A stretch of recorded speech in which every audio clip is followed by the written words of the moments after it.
Alright folks, how's it going? Hella beans and that. Just walked all the way to the end and I'm feeling mighty fine. So this is just some thoughts on tape, as is my typical MO. I was thinking about crossroads and stuff, but I don't think I'm at a crossroads. I feel like I'm at a way station. Which makes me think of the Dark Tower for some reason. You know, that train scene. The train's got a funny name, I can't even remember what it was. My memory's rubbish now. So I'm just going to see what comes out, because I'm feeling at a stage of, I don't know, levelling up maybe. Evolution. Itchy nose. I don't know. First of all, this is day 5 of getting up here, which is in itself a massive achievement for me, because I'd gone for quite a long time, a couple of months maybe, without really getting up here at all, which is bewildering to me because it's the best place ever. So 5 days, that's good. I've been listening to a lot of stuff lately that it's got me wanting to take notes. It's stuff about self-improvement, it's stuff about values and core beliefs and, you know, self-development stuff. And I've also made the decision to stop listening to so much political stuff, culture war stuff. You know, I've been enjoying the podcasts that go out from Public with Michael Schellenberger, that kind of stuff. Trigonometry, that's a massive one. Probably my favourite of all the culture war stuff, or yeah, I guess that's what trigonometry is about, it's political. The Free Press, Honestly, with Barry Weiss, Jordan Peterson. A lot of stuff that I've been listening to since around November time, I think. And this is what's getting me into the idea of core values and guiding principles. So when I got into that stuff, how did it come about? It was on the back of, I read Poverty Safari. That's how it all began. My wife bought me that by Darren somebody. It was by Loki, a Scottish guy, and he inspired me in a big way. That book inspired me in a big way, because the key phrase that I got from it was, guys like me don't write books. And here was a guy like him writing a book. And I thought, this is incredible. This guy has come from a similar background to mine. West coast of Scotland, poverty, drugs, alcohol, poor education. And here was a guy that was actually doing something meaningful in the world. And I was like, yeah, okay, so if guys like him don't write books, that means I can write a book as well.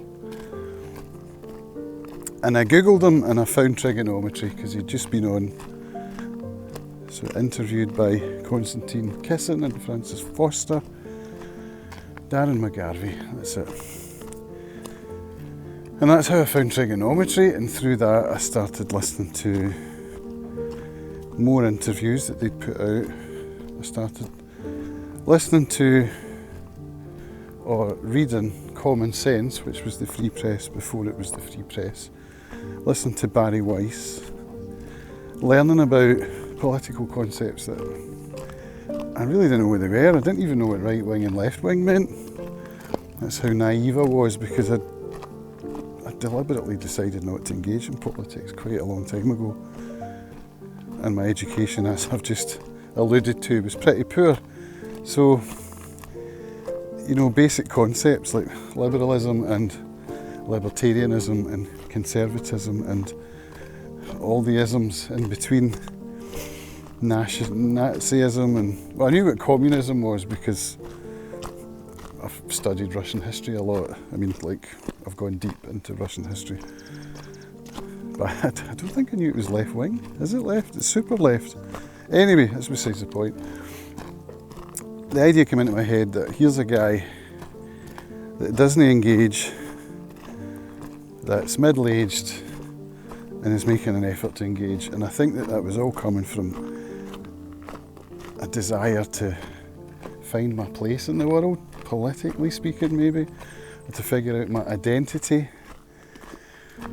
So I think that's where it was all coming from, and I got kind of sucked into it. I found myself starting to form opinions, and I think more meaningfully form opinions for a thing which meant against a thing. And I don't like where it was taking me. So let's rewind a bit. Before that, back to about 2020 when I discovered August Bradley's content, his Notion system, pillars, pipelines and vaults. I got into YouTube with Ali Abdaal. I was feeling quite creative, and I was learning about business and coaching, and it was quite a productive time. It was quite a fertile time in my head, and I found myself starting to think about values, guiding principles, core values, and it was quite enlightening. And then the political stuff kind of got in the way of all of that, and now I'm learning at this stage that the political stuff doesn't serve me, it doesn't help me in any way, so I'm going to unsubscribe from a bunch of things and start filling my time with more self-development stuff, which is what I used to do before the political stuff, and during as well a wee bit. I'm going to get into more Rich Roll podcasts and Andrew Huberman and Mo Gaudat. He's a relatively new discovery for me. Reading books, listening to podcasts. Now that leads me on to the way station that I talked about. If I'm the kind of guy that can write books, then maybe I should be leaning more into the stuff I'm learning and mixing it all in a big pot, synthesising it and seeing if something new can emerge. Because the stuff I find incredibly helpful, like for instance Brad Stuhlberg is on Rich Roll this week, or last week, I think I'm a wee bit behind, and it got to a bit in the podcast where I had to pause it because I wanted to take notes. Now normally I would listen to podcasts when I'm up here or when I'm walking the dog, and find myself wanting to take notes, so I'm pausing them and then starting another one, and then same thing happens. So what I would like to start doing is using the stuff that I'm listening to, taking notes on it, pondering it, and then producing something on my own, because I think in that way I'm going to be helpful.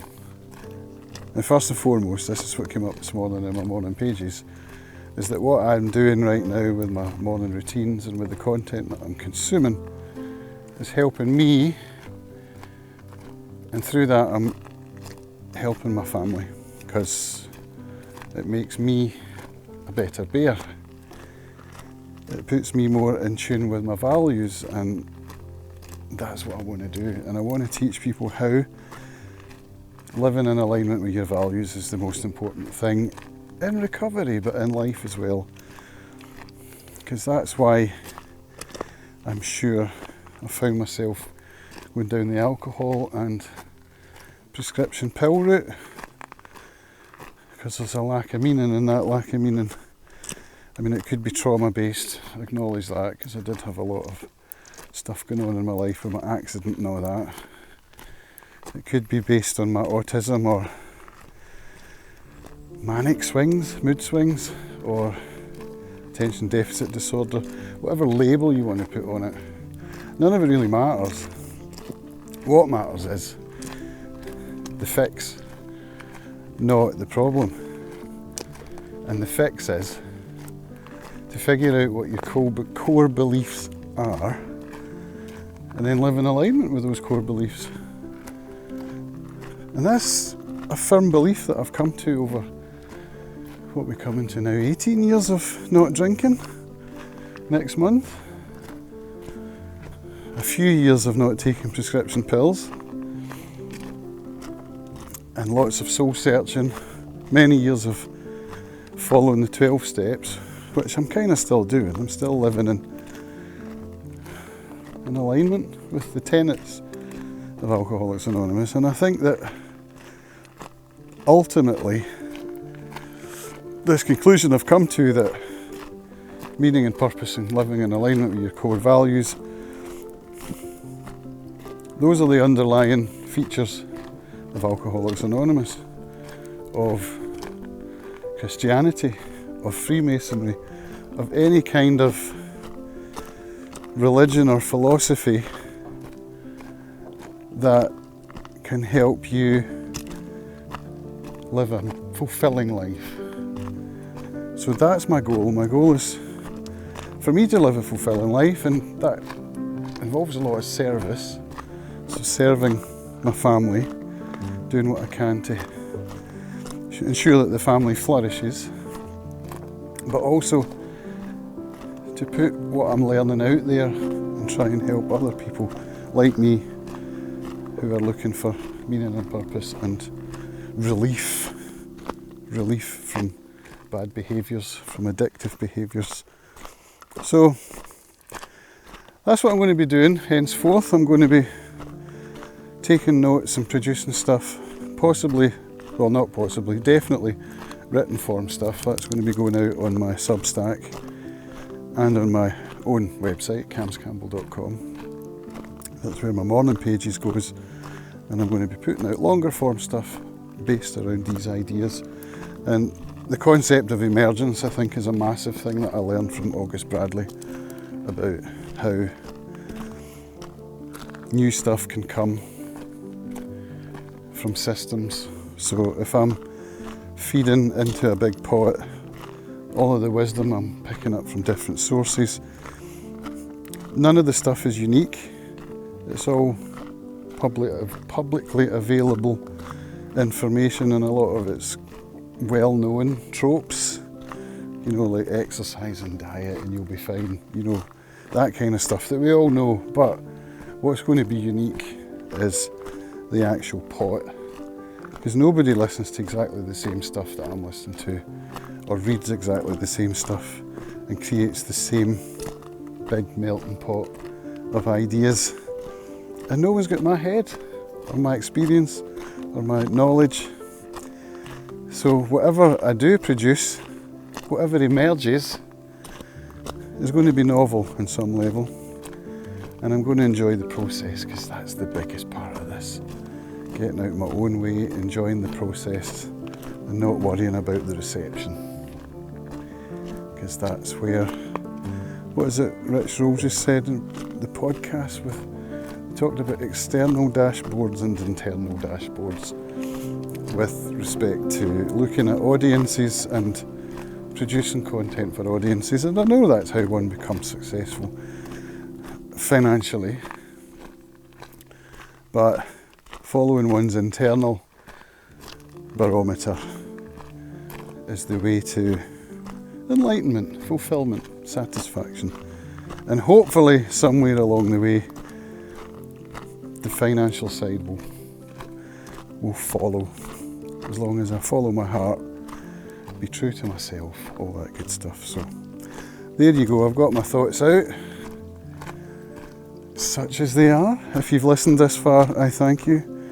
If you want to see what comes next, stick around. Hopefully it's going to be good. This is Cams from the Hill of Beans. See you later. Oh, that was quite sad. And that's with a selfie stick.